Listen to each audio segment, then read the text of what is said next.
Imagine being trapped inside a dark cave, a huge rock blocking the only way out.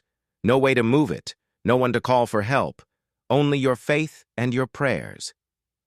This is the story of three righteous men who were caught in such a test, but their prayers were answered in a miraculous way.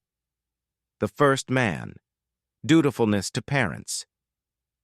The first man stepped forward and said, "O Allah, I had elderly parents whom I loved dearly.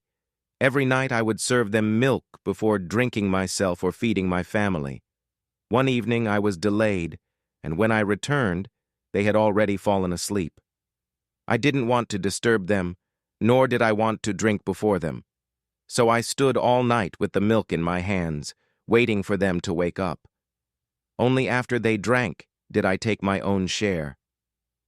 O Allah, if I did this sincerely for your sake, then relieve us of this difficulty."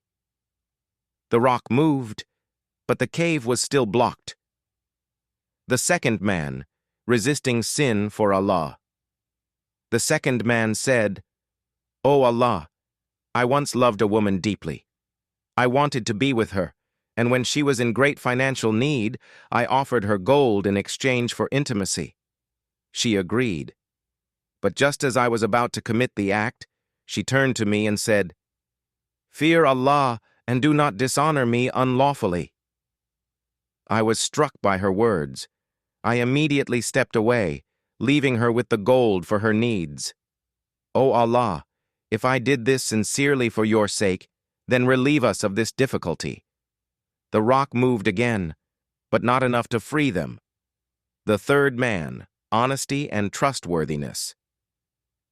The third man stepped forward and said, "O Allah, I once hired a worker, but he left before taking his wages. Instead of using his money, I invested it for him. Over time, his wages grew into a herd of cattle.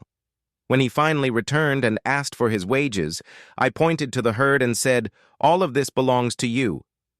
He was shocked and said, 'Are you mocking me?' But I assured him it was all his, and he took everything. O Allah, if I did this sincerely for your sake, then relieve us of this difficulty." And with that, the rock moved completely, and they were saved. This story teaches us a powerful lesson. Sincere, righteous deeds bring Allah's help in times of need. If we live our lives with devotion, honesty, and self-restraint, our prayers will be heard just as theirs were. So the next time you raise your hands in supplication, ask yourself, what good deed have I done purely for Allah? May Allah accept our prayers and grant us His mercy. Ameen. Like, share, and subscribe for more inspiring Islamic stories.